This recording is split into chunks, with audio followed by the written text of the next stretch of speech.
कोई वस्तु अगर हम यहाँ से उछालते हैं तो थोड़ी देर बाद जमीन पर गिर जाती है, जो हमारा गुरुत्वाकर्षण है, क्योंकि पृथ्वी उसे अपनी ओर आकर्षित कर लेती है। लेकिन एक ऐसी स्पीड है, एक ऐसी गति है, अगर हम उस गुरुत्वीय क्षेत्र को उस गति के साथ अगर हम उसको क्रॉस कर दें, उसको हम पार कर दें, तो फेंकी गई वस्तु कभी दोबारा पृथ्वी पे नहीं लौट के आती है। इसी को हम कहते हैं पलायन वेग। Welcome to our channel we make genius. Dear friends, आज हम फिर से आपके बीच में फिजिक्स से रिलेटेड टॉप 25 क्वेश्चंस लेकर उपस्थित हुए हैं, जो आप सभी के लिए किसी भी तरह के एग्जाम्स के लिए बहुत ही महत्वपूर्ण है। ये पूरा वीडियो बहुत छोटा सा वीडियो है, इस पूरे वीडियो को बहुत ही ध्यान से देखें।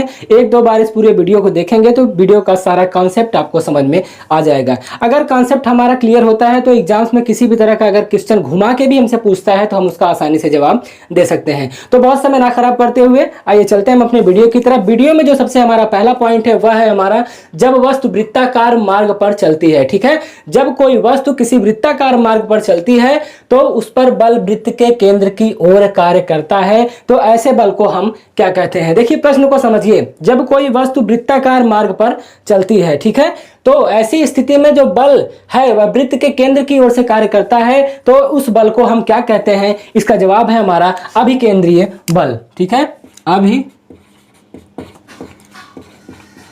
केंद्रीय बल। अब इसी के साथ ही साथ जो हमारा दूसरा पॉइंट है वह है जब प्रतिक्रिया। ठीक है, देखिए दोनों प्रश्नों को समझने का प्रयास करें। जब प्रतिक्रिया बल वृत्ताकार पथ पर चलायमान, ठीक है, जब प्रतिक्रिया बल वृत्ताकार पथ पर चलायमान वस्तु के साथ अन्य वस्तु पर लगता है तो उस बल को क्या कहते हैं?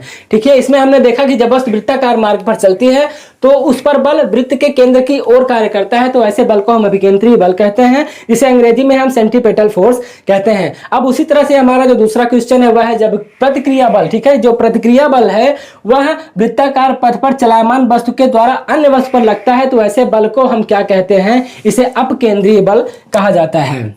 अपकेंद्रीय बल, जिसे सेंट्रीफ्यूगल फोर्स कहते हैं। ठीक है, इसके साथ ही साथ हम अपने नेक्स्ट पॉइंट की ओर आगे बढ़ते हैं, जो कि इन्हीं दोनों से रिलेटेड है, जो बहुत ही इंपॉर्टेंट है। प्रश्न को समझें। पृथ्वी का सूर्य के चारों ओर घूमना। ठीक है, पृथ्वी जो है यह सूर्य का चक्कर लगाती है, हम सभी जानते हैं। उसी से संबंधित ये हमारा प्रश्न है कि क्यों घूमती है, क्या वजह है घूमने का।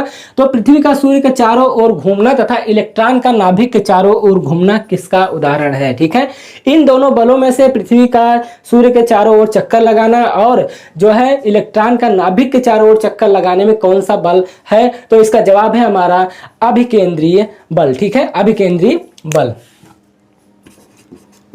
अभिकेंद्रीय बल। ठीक है, जो सूर्य जो पृथ्वी हमारी है, जो सूर्य के चारों ओर चक्कर लगाती है, उसमें कौन सा बल है? वह है हमारा अभिकेंद्रीय बल। इसके साथ ही साथ हम अपने नेक्स्ट पॉइंट की ओर आगे बढ़ते हैं, जो कि है हमारा कपड़ा सुखाने की मशीन तथा दूध से मक्खन निकालने की मशीन किस सिद्धांत पर कार्य करती है। देखिए यह कई बार एग्जाम में पूछा गया है, इसे आप समझने का प्रयास करें कि इसमें कौन सा बल लगता है। तो कपड़ा सुखाने की मशीन तथा दूध से मक्खन निकालने की मशीन किस सिद्धांत पर कार्य करती है? तो इसका जवाब है हमारा अपकेंद्रीय बल के सिद्धांत पर। ठीक है, ये हमारा हो गया अपकेंद्रीय बल। ठीक है, अपकेंद्रीय बल के सिद्धांत पर जो दूध से मक्खन निकालने की मशीन होती है और जो कपड़ा सुखाने की जो मशीन होती है वह अपकेंद्रीय बल के सिद्धांत पर कार्य करती है। इसके बाद जो हमारा अगला पॉइंट है, बल द्वारा एक पिंड के अक्ष के परितः घूमने की प्रवृत्ति को क्या कहते हैं? यह एक परिभाषा है, यह किस चीज की परिभाषा है इसे आपको बताना है कि बल द्वारा एक पिंड को अक्ष के परितः घूमने की प्रवृत्ति को क्या कहते हैं? इसको हमने हाई स्कूल में पढ़ा होगा। बहुत ही सिंपल सा सवाल है, बहुत ही इजी यह क्वेश्चन है। इसका जवाब शायद आप जानते हो, अगर ना जानते हो तो हम आपको बता दें कि बल द्वारा एक पिंड को अक्ष के परितः घूमने की प्रवृत्ति को हम बलाघूर्ण कहते हैं। ये हमारा बल आघूर्ण हो गया। ठीक, बल आघूर्ण। ठीक है, ये हमारा बल आघूर्ण हो गया। इसके साथ ही साथ हम अपने नेक्स्ट पॉइंट की ओर आगे बढ़ते हैं। बल आघूर्ण कौन सी राशि है? यह बहुत ही इंपॉर्टेंट है कि बल आघूर्ण, ठीक है, बल आघूर्ण क्या है? जब कोई अक्ष के परितः कोई वस्तु घूमती है तो उसे हम बल आघूर्ण कहते हैं। अब बल कौन सी राशि है? राशियों के बारे में हमने आपको बताया कि सदिश राशि और अदिश राशि है, तो उसी से संबंधित यह हमारा क्वेश्चन है कि बल आघूर्ण कौन सी राशि है? तो इसका जवाब है हमारा सदिश राशि। ठीक है, यह हमारी सदिश राशि हो गई।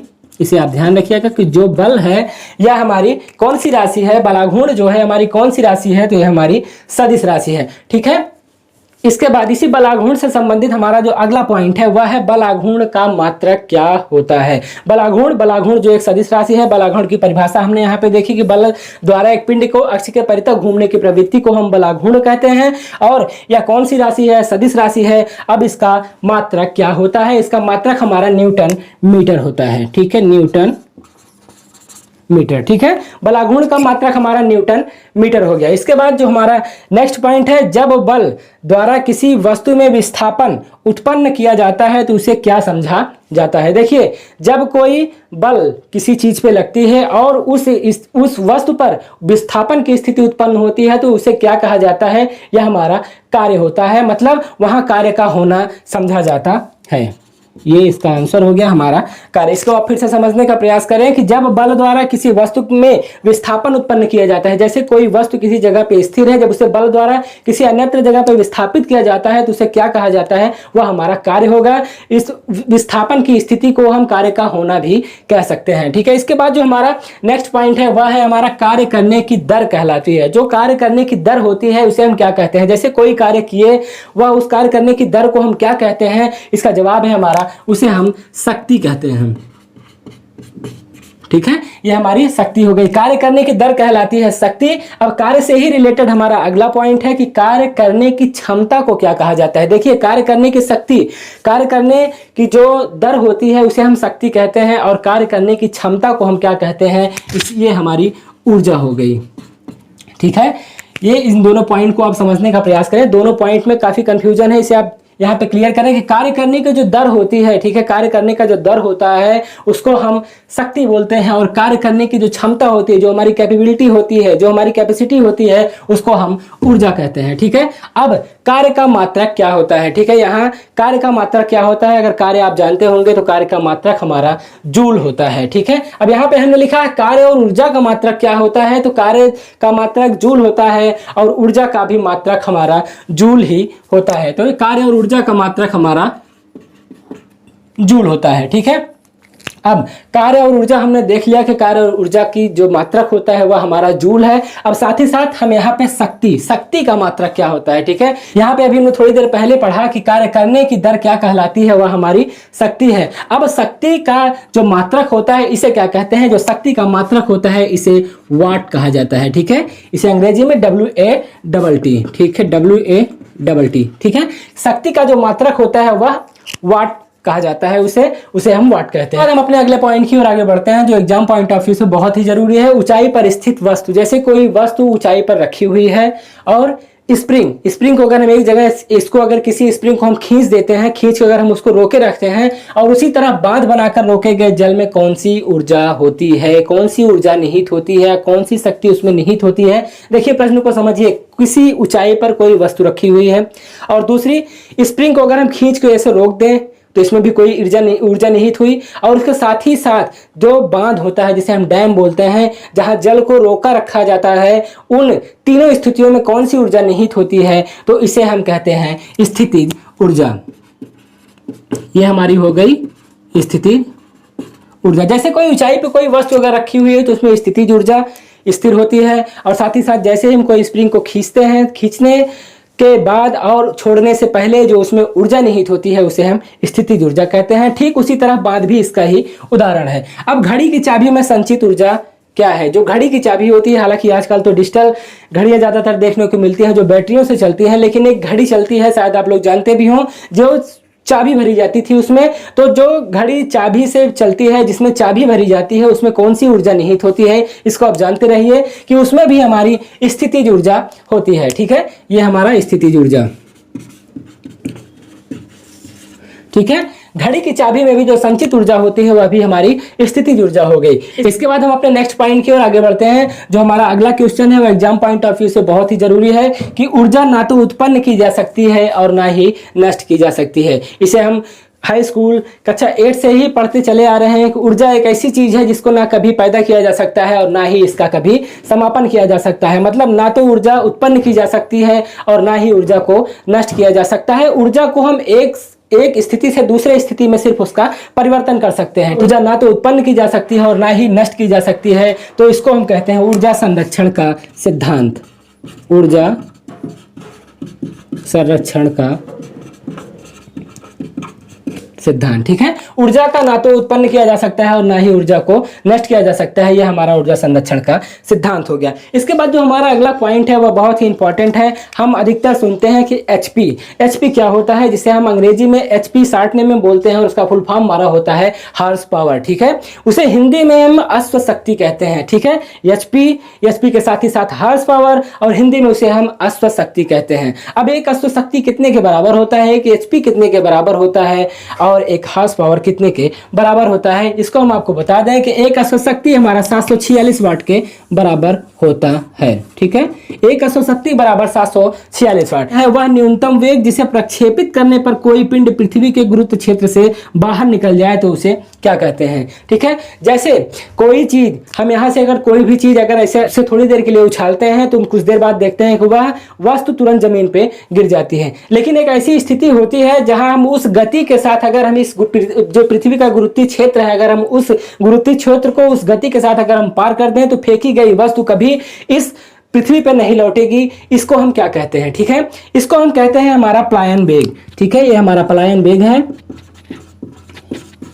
पलायन वेग। हम कोई वस्तु अगर हम यहाँ से उछालते हैं तो थोड़ी देर बाद जमीन पर गिर जाती है, जो हमारा गुरुत्वाकर्षण है, क्योंकि पृथ्वी उसे अपनी ओर आकर्षित कर लेती है। लेकिन एक ऐसी स्पीड है, एक ऐसी गति है, अगर हम उस गुरुत्वीय क्षेत्र को उस गति के साथ अगर हम उसको क्रॉस कर दें, उसको हम पार कर दें, तो फेंकी गई वस्तु कभी दोबारा पृथ्वी पे नहीं लौट के आती है। इसी को हम कहते हैं पलायन वेग। अब यहाँ पे फिर आपके मन में एक बात उभर के सामने आएगी कि वह कौन सी स्पीड है जिसके थ्रू अगर हम कोई वस्तु फेंकते हैं तो वह पृथ्वी पर नहीं लौट के आती है। जैसे कि जो रॉकेट होता है उसमें इतना तेज उसमें थ्रस्ट उत्पन्न किया जाता है, इतनी गति उसमें होती है कि वह इस गुरुत्वीय क्षेत्र को चीरते हुए आसमान की ओर चली जाती है और वह फिर पुनः पृथ्वी पे नहीं आती है। अगर उसे आना होगा तो फिर उसे उसी स्पीड को अपने अंदर क्रिएट करना होगा, तभी वह जो गुरुत्वीय क्षेत्र है, पृथ्वी का जो गुरुत्वाकर्षण क्षेत्र है, उसको क्रॉस करके तभी यह पृथ्वी के गुरुत्वीय कर्षण क्षेत्र में आ सकती है। ठीक है, यहाँ पे हम एक चीज आपको और बता दें, जो पृथ्वी का पलायन वेग है वह 11.2 किलोमीटर प्रति सेकंड है। अगर हम कोई चीज 11.2 किलोमीटर प्रति सेकंड की स्पीड से फेंकें और वह अगर गुरुत्वीय क्षेत्र जो पृथ्वी का जो गुरुत्वीय क्षेत्र है अगर उसे क्रॉस कर जाता है तो वह फेंकी गई वस्तु कभी पृथ्वी पे नहीं लौट के आएगी। यही हमारा पलायन वेग है। ठीक है, इसके बाद हम आपको अगले पॉइंट की ओर लेके चलते हैं, जो कि हमारा चंद्रमा से रिलेटेड है। चंद्रमा पर जी का मान पृथ्वी के जी के मान का कितना गुना होता है। ठीक है, चंद्रमा का जी का मान, जी मतलब यहाँ पे गुरुत्वाकर्षण है जिसे हम ग्रेविटी कहते हैं, तो चंद्रमा पर जी का मान पृथ्वी के जी के मान का कितना गुना होता है। इसका जवाब है हमारा 1/6। अब 1/6 का मतलब हम आपको बता दें कि जैसे अगर पृथ्वी पे आपका वजन 60 किलो है, ठीक है, अगर आप पृथ्वी पे अगर आप 60 किलो के हैं, अगर आप चंद्रमा पे जाएंगे तो आपका वजन 10 किलो होगा। इसका मतलब हो गया कि यहाँ पे अगर आपका वेट अगर 60 किलो है, अगर आप वहां पे जाते हैं, चंद्रमा पे जाते हैं, तो आपका वजन सिर्फ और सिर्फ 10 किलो रहेगा। यही हमारा गुरुत्वाकर्षण हो गया, जिसका जो हमारा पॉइंट है कि चंद्रमा पर जी का मान पृथ्वी के जी का कितना गुना होता है, तो 1/6 होता है। हमारे सौरमंडल का पलायन वेग क्या है। ठीक है, जो सौरमंडल का हमारा पलायन वेग है यह हमारा 42 किलोमीटर प्रति सेकंड है, 42 किलोमीटर प्रति सेकंड। ठीक है, अब जैसे हम पृथ्वी के गुरुत्वाकर्षण क्षेत्र को पार करने के लिए हमें 11.2 किलोमीटर प्रति सेकंड, आप समझिए कि प्रति सेकंड, एक सेकंड में 11.2 किलोमीटर की अगर हमारी स्पीड होगी तो हम पृथ्वी का गुरुत्वाकर्षण क्षेत्र हम छोड़ के पृथ्वी का गुरुत्वाकर्षण से हम मुक्त हो जाएंगे। अब उसी तरह जैसे हमें सौरमंडल से अगर पृथ्वी पे आना हुआ तो सौरमंडल का भी तो एक गुरुत्वाकर्षण है। सौरमंडल का जो गुरुत्वाकर्षण है इसे छोड़ने के लिए हमें 42 किलोमीटर प्रति सेकंड की स्पीड हमारे अंदर होनी चाहिए, तब जाके हम सौरमंडल का गुरुत्वाकर्षण छोड़ पाएंगे। अब ठीक उसी तरह हमारा चंद्रमा का पलायन वेग क्या है। ठीक है, चंद्रमा का जो हमारा पलायन वेग है यह बहुत ही कम है, क्योंकि यहाँ पे हमने देखा कि चंद्रमा का जी का मान पृथ्वी के जी के मान का कितना गुना होता है, तो 1/6। उसी तरह यहाँ पे उसका पलायन वेग भी बहुत कम है। चंद्रमा का पलायन वेग हमारा 2.4 किलोमीटर प्रति सेकंड। अगर हम लगभग 2.5 किलोमीटर की स्पीड पर सेकंड वहां पे बना लेते हैं तो हम चंद्रमा का पलायन वेग, जो चंद्रमा का गुरुत्वाकर्षण है, हम उससे मुक्त हो सकते हैं। अब यहाँ पे हमारा अगला पॉइंट है कि दाब का एसआई मात्रक क्या होता है। न्यूटन प्रति वर्ग मीटर। ठीक है, दाब का एसआई मात्रक हमारा न्यूटन प्रति वर्ग मीटर, या इसे पास्कल से भी इसका मात्रक पास्कल भी हम इसको कहते हैं, ठीक है। इसके मात्रक को हम पास्कल या इसका मात्रक हमारा पास्कल भी होता है। उसके बाद हम अपने अगले पॉइंट की ओर आगे बढ़ते हैं कि वायुदाब मापी, जिसे हम बैरोमीटर कहते हैं। वायुदाब मापी, बैरोमीटर का पारा अचानक बढ़ जाता है तो इसका क्या मतलब होता है, ठीक है। वायुदाब जो मापी है, अगर उसका पारा जो है अचानक ऊपर की ओर बढ़ जाता है तो इसका मात्रक होता है, इसका मतलब होता है कि मौसम बहुत सुहावना होगा, मौसम बहुत साफ होगा, मौसम बहुत साफ होगा, ठीक है। जो वायुदाब है, जो वायुदाब मापी है, जिसको हम बैरोमीटर कहते हैं, अगर इसका पारा अचानक बढ़ता है तो इसका मतलब है कि मौसम बहुत साफ होगा या मौसम बहुत स्वच्छ होगा। इसके बाद जो हमारा अगला पॉइंट है वह बहुत ही इंपॉर्टेंट है। लालटेन की बत्ती को किस कारण से तेल ऊपर चढ़ता है। लालटेन और बल्ब का स्थान धीरे धीरे एलईडी लेती जा रही है, तो जो अब हमारी आने वाली जनरेशन है वह लालटेन के बारे में नहीं जानती है, लेकिन हमें साइंस में भी इसके बारे में पढ़ाया जाता है कि जो लालटेन की बत्ती होती है उसमें मिट्टी का तेल किस वजह से ऊपर चढ़ता है। ये हमारा पॉइंट है, इसे आप समझने का प्रयास करें कि लालटेन की बत्ती में किस कारण से तेल ऊपर चढ़ता है। इसका मतलब है, इसका जो आंसर है वह है हमारा कोशिकत्व के कारण, ठीक है।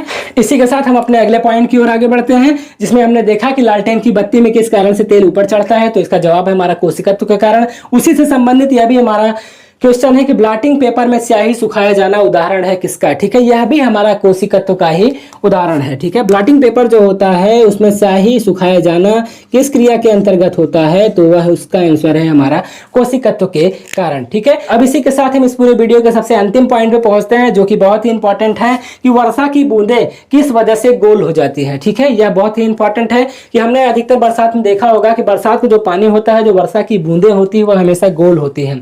क्यों होती है गोल? इसका रीजन शायद आपको पता हो, अगर ना पता है तो हम आपको बता दें कि जो वर्षा की बूंदें होती हैं वह आसमान से गिरने के बाद वह धरती पे पहुंचती हैं तो उसकी बूंदें गोल हो जाती हैं। उसका आंसर है किस वजह से हो जाती हैं, तो वह है पृष्ठ तनाव की वजह से, ठीक है। वर्षा की बूंदें किस वजह से गोल होती हैं, तो पृष्ठ तनाव की वजह से। तो इस पूरी वीडियो में हमने लगभग बहुत ही महत्वपूर्ण 25 प्रश्नों को देखा, जो एग्जाम पॉइंट ऑफ व्यू से आप सभी के लिए बहुत ही इंपॉर्टेंट है। अगर किसी भी प्रश्नों में अगर आपको कोई भी डाउट होता है तो हमें कमेंट बॉक्स में कमेंट करें, हम पूरी कोशिश करेंगे कि हम उसका जवाब दें। हमें उम्मीद है कि पूरा वीडियो आपको बहुत ही पसंद आएगा। अगर आपको वीडियो पसंद आता है तो वीडियो को लाइक करें, और अगर आप हमारे चैनल पर नए हो तो चैनल को जरूर सब्सक्राइब करें। तो फिर से मिलेंगे आपसे एक नए वीडियो में, नए एनर्जी, नए उत्साह के साथ। तब तक बने रहिए हमारे चैनल के साथ। जय हिंद।